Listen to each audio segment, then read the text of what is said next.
और कहती है नरेगा में लगवा देंगे, आपका ये बनवा देंगे। कुछ नहीं बनता, सब मुंह देख के तिलक होता है। नारी देश है कहाँ? नारी अगर रोड पे निकलती, लड़के अगर रोड पे निकलती हैं तो वो सुरक्षित है ही नहीं। चारों तरफ से घिरी हुई हैं। कभी लड़के उधर से आके छेड़ जाते हैं, कभी जेंट्स लोग आकर के छेड़ जाते हैं। कहते हैं औरत का देश, अब नारी देश है कहाँ? नारी तो कहीं से सुरक्षित है ही नहीं। बस में बैठती है तो बस में धक्का मुक्की से उनको परेशान किया जाता है। तो आप बताइए, कहते तो है नारी देश, मगर नारी देश नहीं है। वहाँ से कोई मोबाइल नहीं है, मोबाइल उनके लिए है जहाँ जाएंगे तो 10 चीज़ बता देंगे, जबकि वो 10 चीज़ पहले से होंगी, तब भी वो वहाँ से उसके पास जाओ, उसके पास जाओ। लेडीज इतनी पढ़ी लिखी तो है नहीं कि देखो, बहुत सी तो पढ़ी लिखी है ही नहीं, किसी के पास मोबाइल नहीं। अब तो कहती भाई बड़ा मोबाइल है, जब बड़ा मोबाइल हमारे पास होगा तो फिर हम मोबाइल लेने जाएंगे ही क्यों। अभी मैं पहुंच चुकी हूं मालवीय नगर विधानसभा क्षेत्र में, जहां महिलाओं की राय लेना चाहती हूं। देखिए, त्योहार सर पर आकर खड़ा हो गया है और राजस्थान के जो हाल हैं, राजस्थान में जो महिलाओं की सुरक्षा के जो हाल हैं, वो सभी को पता है, मुझे बताने की ज़रूरत नहीं है। अब इस त्योहारी माहौल में महिलाएं अपने आप को किस तरह से सुरक्षित महसूस कर पा रही हैं या नहीं, और किस तरह से अब महिलाएं सोच रही हैं कि हमारी आवाज़ को बुलंद करके उन सदन तक पहुंचाया जाए जिस सदन में पुरुष प्रधान लोग बैठकर सिर्फ ये कह देते हैं कि ये प्रदेश तो मर्दों का है। तो चलिए आइए जानते हैं क्या सोच रही हैं मालवीय नगर विधानसभा क्षेत्र की महिलाएं, जहां से जनप्रतिनिधि अगर महिला को बनाकर, इनकी आवाज़ को अगर महिला को बताकर उन्हें सदन तक पहुंचाया जाए तो किस तरह से इनका सोचना है, क्या है इनकी प्रतिक्रिया, आइए जानते हैं। मैम, आपसे जानना चाहूँगी, त्योहारी माहौल सर पर है और राजस्थान के कोने कोने से सिर्फ एक ही खबर आपको अखबार में पढ़ने को मिलेगी, ये जताने की ज़रूरत नहीं है। तो क्या आप अपने आप को इस सरकार में सुरक्षित महसूस कर रही हैं? नहीं, बिल्कुल नहीं। कहते हैं नारी देश है, मगर है कहाँ नारी देश? नारी देश है कहाँ? नारी अगर रोड पे निकलती, लड़के अगर रोड पे निकलती हैं तो वो सुरक्षित है ही नहीं। चारों तरफ से घिरी हुई हैं। कभी लड़के उधर से आके छेड़ जाते हैं, कभी जेंट्स लोग आकर के छेड़ जाते हैं। कहते हैं औरत का देश, अब नारी देश है कहाँ? नारी तो कहीं से सुरक्षित है ही नहीं।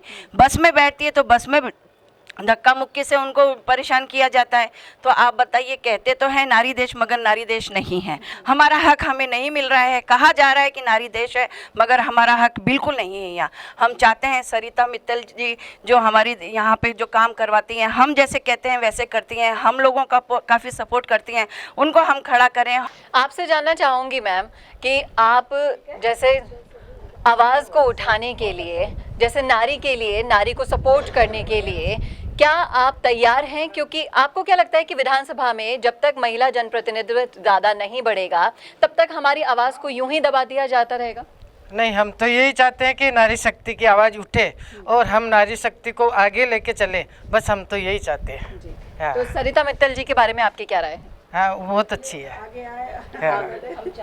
आपको लगता है कि वो आपकी आवाज़ बनकर सदन तक पहुंच पाएंगी? हाँ, पहुंच पाएगी, हमारी आवाज़ पहुंच। आप बिल्कुल उनके साथ? हाँ हाँ, उनके साथ, बिल्कुल उनके। आप बताइए मैम, मैं आपसे जानना चाहूँगी कि एक महिला जनप्रतिनिधि को आप किस तरह से देखते हैं कि जैसे आप राजस्थान में हालात देख रहे हैं, एकदम बदतर हो चुके हैं महिलाओं के लिए, सड़क पर निकलना मुश्किल हो रहा है, चाहे से बच्ची हो या 70 साल की वृद्धा हो, कोई भी सुरक्षित महसूस नहीं कर रहा है। जबकि इसी सरकार की जो आला कमान है वो लड़की हूँ, लड़ सकती हूँ के नारे तो देती हैं, लेकिन जब ग्राउंड लेवल पर बात करनी होती है, जब इन लोगों के लिए स्टैंड लेना होता है, तब नदारद हो जाती हैं। तो आपकी क्या राय है एक महिला होने के नाते, बताइए। देखो, जब भी इनकी जब मौका आता है लेडीज़ का, जब भी आगे सामने बढ़ने का कहती है, कोई गरीब लेडीज़ मतलब सामने इनके जाती है, किसी नेता के पास चली जाती है, मान के चलो, तो उससे उधर को, उधर से उधर को। मेरे को 25 साल हो गए यहाँ रहते हुए जयपुर में, लेकिन मैं पता नहीं कितनी जगह, मेरे 6 बच्चे हैं, अभी तक कोई ऐसी आवाज़ में काफ़ी वो करती हूँ भाई, कुछ काम के लिए, कोई वैसे लिए, मतलब मंदिर में जाओ तो मंदिर में सुरक्षित नहीं, स्कूल भेजें तो बच्ची स्कूल में नहीं, कहाँ भेजें? फिर ये बताओ, गरीब आदमी अच्छी स्कूल में तो पढ़ा नहीं सकती मैं। अब मैं तो सरकारी स्कूल में भेजूंगी, लेकिन सरकारी स्कूल में भेजूं तो किससे भेजूं? दूर स्कूल, दूर भेजने संभव नहीं है कि कोई ऑटो करूं, कुछ करूं, इतना मेरे पास कोई बजट नहीं है। राशन कार्ड का कोई कुछ नहीं, यहाँ पर किराए से रहो तो किराए दे पाओ, या फिर इतना ही कमाओ और इतने किराए में दे दो। और ये 25 साल से यही चल रहा है, राशन कार्ड बनवाओ या कुछ बनवाओ। आप कह तो देते हैं मोबाइलों पे, फोनन पे, अखबारों में आती है, लेकिन कहीं भी जहाँ भी डोली, किसी को 2000 दिए मित्र वाले को, कहीं 1000 दिए, कहीं 500 दिए, कहीं 300 दिए, लेकिन अभी तक कोई काम नहीं हुआ मेरा। जी, जो ये सरकार महिलाओं को मोबाइल बांटती डोल रही है, तो आपको क्या लगता है कि मोबाइल जैसी लॉलीपॉप उनका वोट लेने के लिए कारगर साबित होगी? बकवास है, कोई मोबाइल नहीं है। मोबाइल उनके लिए है जहाँ जाएंगे तो 10 चीज बता देंगे, जबकि वो 10 चीज पहले से होंगी, तब भी वो वहाँ से उसके पास जाओ, उसके पास जाओ। लेडीज इतनी पढ़ी लिखी तो है नहीं कि जो देखो, बहुत सी तो पढ़ी लिखी है ही नहीं, किसी के पास मोबाइल नहीं। अब तो कहती भाई बड़ा मोबाइल है, जब बड़ा मोबाइल हमारे पास होगा तो फिर हम मोबाइल लेने जाएंगे ही क्यों? भाई बड़ा मोबाइल हुआ तो जाएंगे क्यों? छोटा सा मोबाइल ही हम पे चलाना ही आता तो कहना बड़े मोबाइल लेने गई थी मैं मालवीय नगर, वहाँ पर जो कहता जो ये लेके आओ, आप बिजली बिल लेके आओ, किराएदार है कहाँ से लेके आए? जन आधार लेके आओ और जन आधार में उसका नाम वो लिखा हो, उससे वो दस्तखत करा के लाओ उस अधिकारी से। वो अधिकारी वहाँ मिलता ही नहीं है कहीं। असल में महिला होने के नाते आप चाहती क्या हैं ये बताएं। मैं ये चाहूँ कि ऐसी महिला अपने वहाँ में आए ताकि हम महिला उनके सुने, ऐसी सदन अच्छे बने, ताकि मैं चाहती हूँ 5-6 साल से जो कुछ सुनवाई हो रही है, मैं तो बहुत खुश हूँ इस चीज में। है तो कूटा टीवी। सरिता मित्तल जी के बारे में आपकी क्या राय है, क्योंकि मालवीय नगर विधानसभा क्षेत्र से वो आ रही हैं? इसीलिए हम लोग चाहते हैं कि सरिता मित्तल जी हमारे यहाँ आए, हम लोग उनको खड़ा करें, वो वहाँ जाएं, वहाँ हमारी सुनवाई हो, वो हमारे लिए बोलें कुछ और हमारा काम करें, क्योंकि एक वही ऐसी हैं जो हमारे बारे में सोचती हैं। 4 हैं बोलते हैं कन्यादान शादी के लिए ये देंगे वो देंगे वो देंगे, कुछ नहीं है मैम। ये लगा लो आप, मेरा देवर 35 साल का अभी खत्म हुआ है कोरोना से दौरान, ये 2 बच्चे हैं उसके छोटे छोटे, खूब डोल ली ये मित्र पे उस हुई मित्र पे, गांव में भी डोल लिए, लेकिन कोई मतलब नहीं निकला। इससे बेहतर घर में बैठ गए, क्योंकि 200 रुपया की मजदूरी कमाने वाला 1000 रुपया मान लगा के आएगा, बताओ कितने दिन डोलेगा? महीना 2 महीना 3 महीना आपके आना मैम, आपके आना मैम, आपके वो अफसर नहीं आया, आपके वो अफसर नहीं आया। इससे बेहतर है घर ही बैठ के क्या करें। और कहती है नरेगा में लगवा देंगे, आपका ये बनवा देंगे, कुछ नहीं बनता, सब मुंह देख के तिलक होता है। जिसका है वो उसका सिक्का चलता है, नहीं कुछ नहीं चलता। इस वजह से चाहती हूँ कि मैं कोई ऐसी अपनी महिला हो ताकि हमारी वो सुन सके। बस हम सब लोग यही चाहते हैं, इसीलिए हम सरिता मित्तल जी को खड़ा करना चाहते हैं कि हम लोगों की सुने और हमारी बात वहाँ तक पहुँचाएं।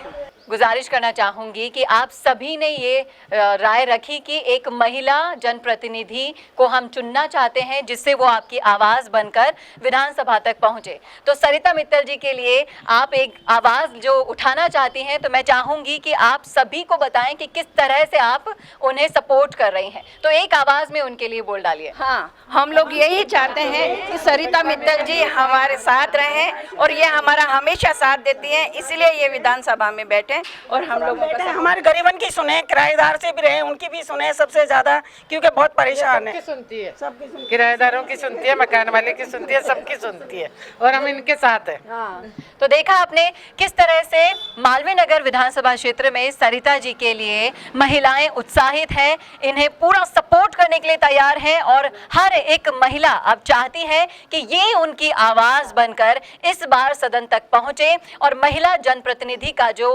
कर्तव्य होता है उसे अच्छी तरह से निभाएं।